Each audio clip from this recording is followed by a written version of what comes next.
You're watching the Tuesday edition of Market View. My name is Notile Sitole. Thank you for your company. With MSMEs contributing significantly to employment and national productivity, is enough really being done to equip local entrepreneurs with the technology, funding and structured guidance they need to thrive in a rapidly evolving digital economy? Today, we'll look at the Royal Science and Technology Park and its mandate to drive innovation and economic growth through the support of micro, small and medium enterprises. Now, as global competition intensifies and AI and e-commerce transform the business landscape, Eswatini's entrepreneurs face a future where access to innovation is a must. The RSTP, through its incubation program, stands at the center of this transformation. But really, how effective are these initiatives and what evident impact do they have on the real economy? Find out right here on the program. But first, our business news.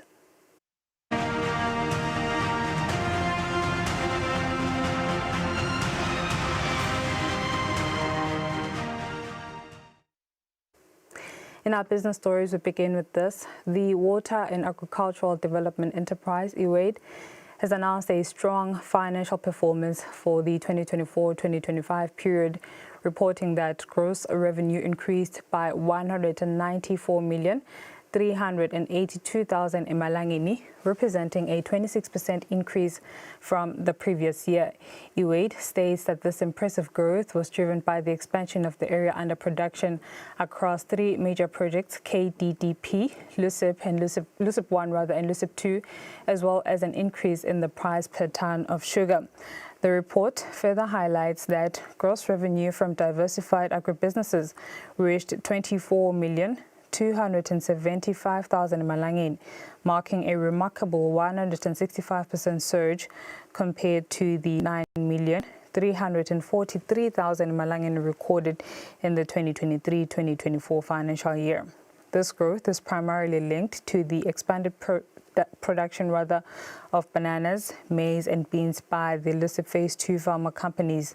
EWADE also continues to play a significant role in supporting local small and medium enterprises. During the reporting period, the enterprise awarded contracts worth 310,073,000 emalangeni across businesses of all sizes. Of this total, 71,040,000 emalangeni, or rather 23%, was specifically directed to MSMEs for critical services such as on-farm development, bush clearing, land preparation and irrigation system installation. The remaining 239,034,000 malangeni, which is actually 77% of that initial amount, was allocated to large-scale enterprises, primarily for the supervision, consultancy and the Mkhondvo Ngwavuma water augmentation project, main conveyance system and the resettlement project. The acting chief executive officer of Matapa Town Board, Eswatini, has outlined some of the business opportunities that exist in the town, which the youth can take advantage of. Speaking during the training of the youth, which has been done in collaboration with the Youth Chamber of Commerce Industries in Eswatini, he said part of these opportunities include solutions to waste management. The training was held at Matapa Town Board. We've got a lot of opportunities around solutions to waste management. There's a number of products that can be made from waste. For example, there are young people who are involved in making compost from waste food. There's also waste that is coming from textile. Matapa has a lot of textile. So there's opportunities again to convert that textile to make other products. Even blankets can be made from some of this textile. And some of these things that we put in as hooding can be made from the textile. So there's an opportunity to make upcycling and recycling around this site. Also, we've got an opportunity where we are actually protecting the environment in terms of wetlands, where in those wetlands we are making spaces for active businesses, where we want youth to come with an idea. Some of them can open some kind of cafes or play areas for kids or outdoor gyms.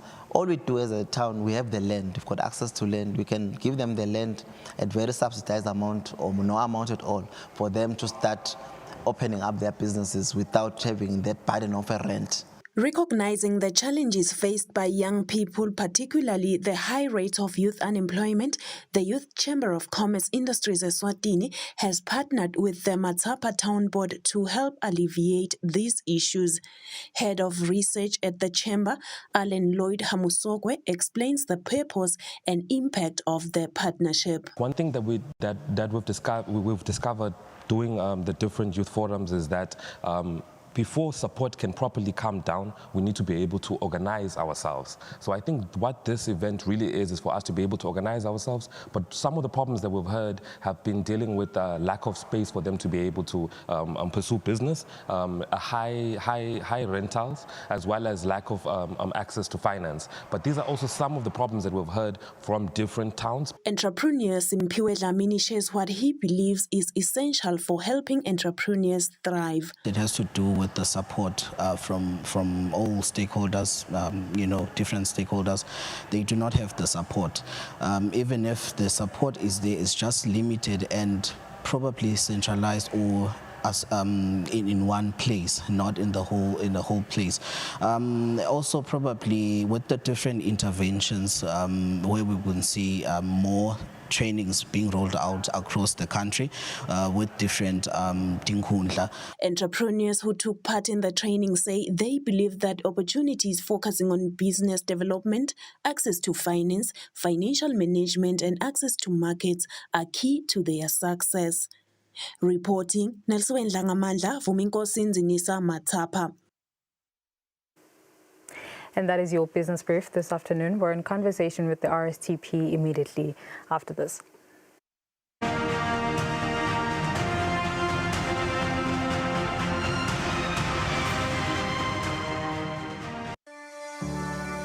Eswatini TV has signed a code of conduct that is enforced by the Eswatini Communications Commission. We are committed to reporting news that is accurate, comment that is fair, and programming that does not amount to hate speech or the description of gratuitous violence or explicit sex. For any complaints of our programming, please contact us on 2411-9600 or email info@eswatinitv.co.za. You can also contact the Eswatini Communications Commission on 2406-7000 or write a letter to ECCOM on PO Box 7811 Mbabane. Email address is info@ecom.org.sz.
This is Subsidy, the game show where we talk about government-sponsored financial incentives. Our first question: which of these sectors benefits from government subsidies? Agriculture, education, transportation, or all of the above? Oh, that's easy. The answer is all of the above. He's right, but there's more to the story. Sometimes governments support their people and businesses through a policy tool that brings down prices called subsidies. They do this to create long-term benefits for the economy or to help pay for things that the market isn't providing but that people cannot live without. Subsidies can also be a helpful tool when an economy is hit by crisis. Let me show you what I mean. Take housing. Everyone needs a roof over their head. Unfortunately, not everyone can afford it. But governments can help by subsidizing rent for poorer citizens or building more low-cost homes. Education subsidies, like discounted tuition or free textbooks, can make schooling affordable for more people. As a result, people are more skilled and can get better jobs. Even something as small as bringing down the cost of public transportation yields benefits for the environment. Not to mention, it gives people more options about where they can live and work. But not all subsidies are helpful. Some have downsides. Oh, this is me. Doors open. Take a look at one of the most common subsidies. Energy. In a lot of countries, fuel subsidies can mean consumers are paying less for fuel than it actually costs to produce. And that doesn't even reflect the environmental cost. Look at coal. Burning coal produces electricity, but it also pumps carbon into the air, which causes pollution and contributes to climate change. If the price tag on coal doesn't include these environmental costs, companies will always choose cheap, subsidized coal over more expensive clean energy sources. On the flip side, when governments subsidize green energy sources, they make the clean choice the more affordable option.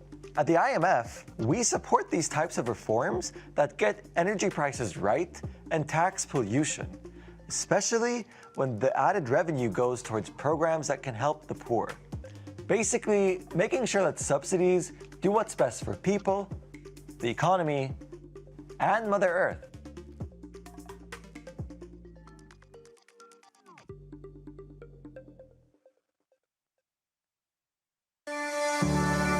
Eswatini TV has signed a code of conduct that is enforced by the Eswatini Communications Commission.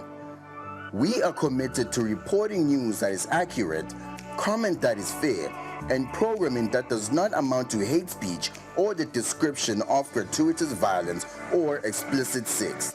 For any complaints of our programming, please contact us on 2411-9600 or email info@eswatinitv.co.z. You can also contact the Eswatini Communications Commission on 2406-7000 or write a letter to ECCOM on PO Box 7811 Mbabane. Email address is info@ecom.org.sz.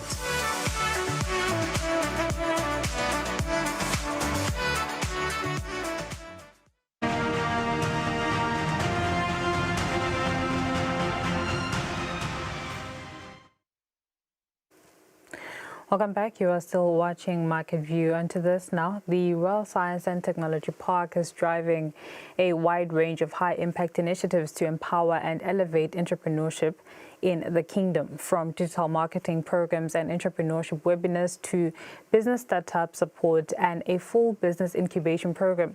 These programs are shaping innovation, accelerating business growth, and of course, opening new opportunities for local entrepreneurs. Today, we explore their impact and the future plans that RSTP has to strengthen Eswatini's entrepreneurial ecosystem. To unpack all of this, I'm joined now by the Park's Senior Communications Officer, Senzo Malaza, coming to us virtually. A very good afternoon to you, Mr. Malaza. I really hope I'm audible enough. Thank you so much for your time. Now, as the RSTP, you do run multiple entrepreneurship programs, from digital marketing training to business startup support, as I've mentioned. Can you break down how these work and the gaps that they're designed to fill when you look at the kingdom's landscape or entrepreneurial landscape? Thank you very much, Mtiana, and good afternoon to you and to the viewers at home. Well, as the Royal Science and Technology Park, as you've rightly pointed out, we've got, among other activities or programs within the park, our business incubator, where we are trying to ensure that entrepreneurs from idea stage are supported all the way to commercialization stage. So one way through which we are doing that is we are doing capacity building for our entrepreneurs. Just make an example. Just last week, we were having a certification program where it's more like graduating about 20 enterprises that were part of a training that we did jointly with an organization known as Empowered Eswatini. What are we doing there? It is just trying to capacitate our entrepreneurs with digital marketing skills to say you've developed your product, you've gone through all the processes of making sure that you can take it to the market, but maybe you do not have enough revenue for you to market your product, I would say, the mainstream way. So let's use digital platforms that are there. Which are the digital platforms? How can you utilize them, and how can you maximize the benefit thereof? So capacity building in a wide range of things in as far as entrepreneurship is concerned forms part of the core pillars of our existence as the RSTP, particularly our business incubator program. We realized, Tiani, that we cannot do it all by ourselves as the Royal Science and Technology Park. Some of our I would say shortfalls maybe is that we do not have a fund in-house that would then support the entrepreneurs if they are now at a level where they need financial support or financial backing, which is why we are now partnering with other entities, like-minded entities, like your Youth Enterprise Revolving Fund. Just the other week, we jointly hosted the Youth Entrepreneurship Program, Umliba Youth Entrepreneurship Conference, together with the Youth Enterprise Revolving Fund. But besides hosting the conference, we are looking at how we can create a whole ecosystem within the entrepreneurship ecosystem in the kingdom, to make sure that while we are building capacity in as far as the running of the entrepreneurship is concerned, but then we give value to the people that then get assisted by the fund in as far as loans are concerned and other financiers. So basically what we are doing in that space, it is to say where we are lacking, let's identify partners that are going to work with us. We've seen how partnering with other organizations has assisted us as the RSTP and as the incubator. Some of the winners at this year's Entrepreneur of the Year Awards were enterprises that came out of our incubation, but were also assisted by some of our partners. TJD being one of them, the eventual winner, the overall winner. He went through our incubation program, but we were also assisted by a program that we were doing jointly with UNDP and Standard Bank Eswatini. Red Apple is also another example. They were also one of the winners at the EAR Awards. They were incubated by us, but were eventually assisted by Youth Enterprise Revolving Fund when it comes to financing. So we do believe that what we are doing in terms of collaborations is also assisting the enterprises that we are incubating at the Royal Science and Technology Park.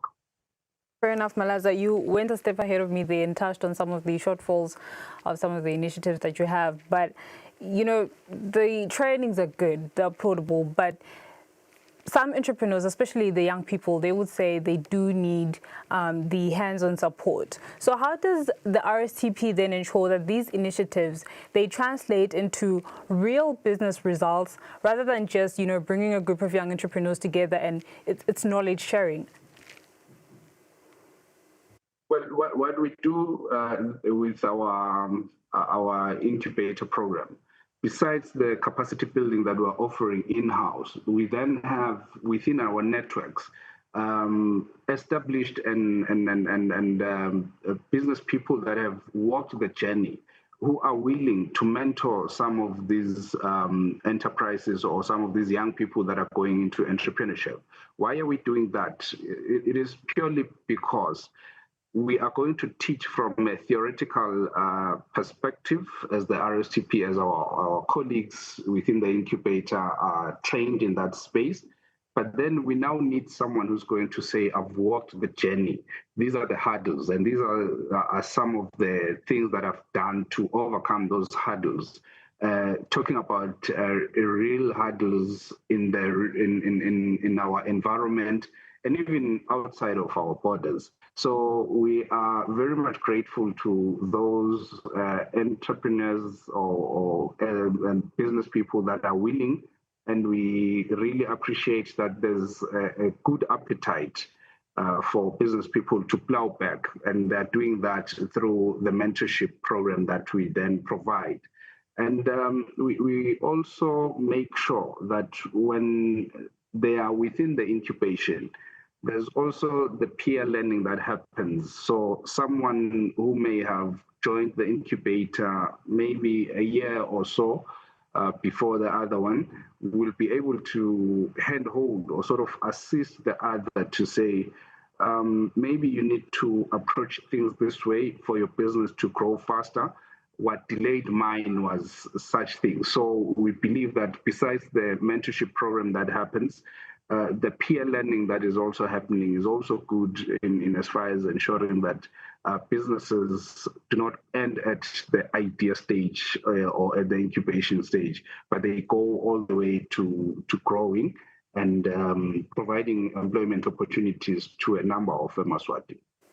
Senzo, we'll have to leave it here for today. Thank you very much for your time. That was Senzo Malaza, who is the Senior Communications Officer at the Royal Science and Technology Park, chiming in on some of the initiatives that are being implemented by the RSTP to support MSMEs in the country. Stay tuned. We're in conversation with in-house economist Sanele Sibia for our market analysis after this.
Welcome back. We've come now to our market analysis segment of the show, where in-house economist Sanele Sibia joins us virtually. Good afternoon to you, Mr. Sibia. Thank you so much for your time.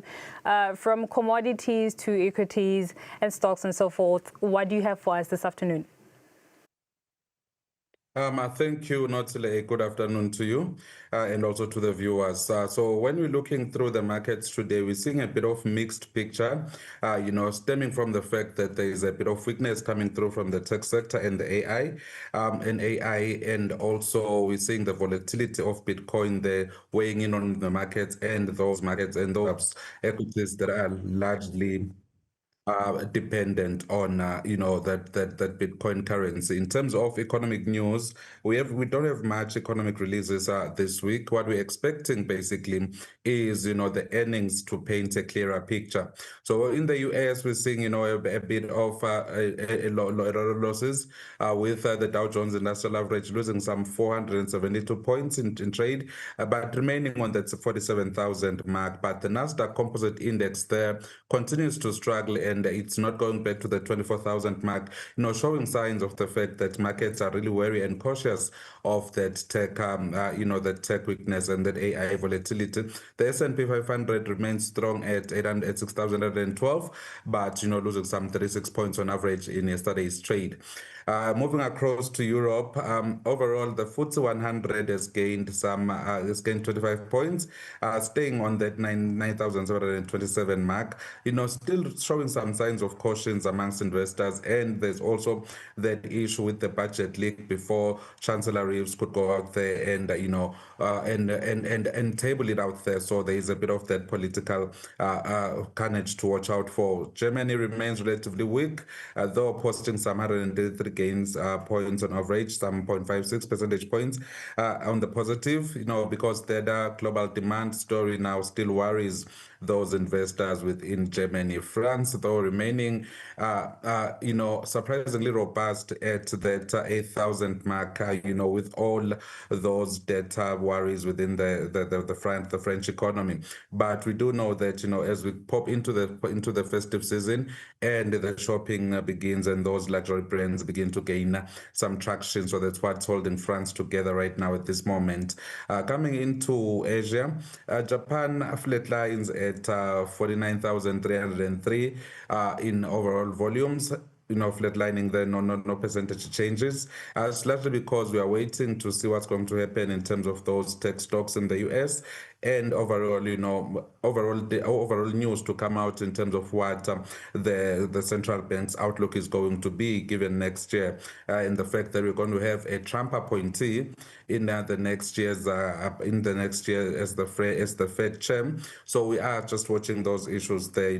Hang Seng and Shanghai remain relatively stable, but showing signs of that fragility, that creeping fragility within the property sector, more especially within the mainland. We can see the Shanghai Composite Index there has lost 16.29 points in today's trade, staying on that 38,000 mark, not going back to that 4,000 mark that we saw earlier on in the later part of November, showing signs of relative weaknesses within that the Chinese economy. But we are watching out to see what stimulus the Communist Party is going to come up with. And then in the Johannesburg Stock Exchange, that those news of tech weaknesses overall in the global north are actually crippling into the Johannesburg Stock Exchange, and the fact that we're seeing treasury yields in the US doing relatively well, that has also resulted in the price of gold slowing down today to 2,415.50 per ounce. Now that has somehow taken some steam off of the JSE. And then coming into the Eswatini Stock Exchange, we haven't seen any changes. We remain on that 491.545 overall trade volumes. And in terms of the commodities, Brent crude has around that $63.12 per barrel, highlighting signs of the fragile global demand. The Lilangeni today has just weakened against the dollar and the euro, largely owing to those strong treasury yields coming from the US. And the Japanese currencies, we've actually appreciated a bit against the Japanese yen. Thank you, Notile. Thank you very much, Fanele, for that analysis. In-house economist Fanele Sibia giving us the lowdown on today's trade. Otherwise, this has been the Tuesday edition of Market View. Until next time, thank you very much for watching. Bye-bye.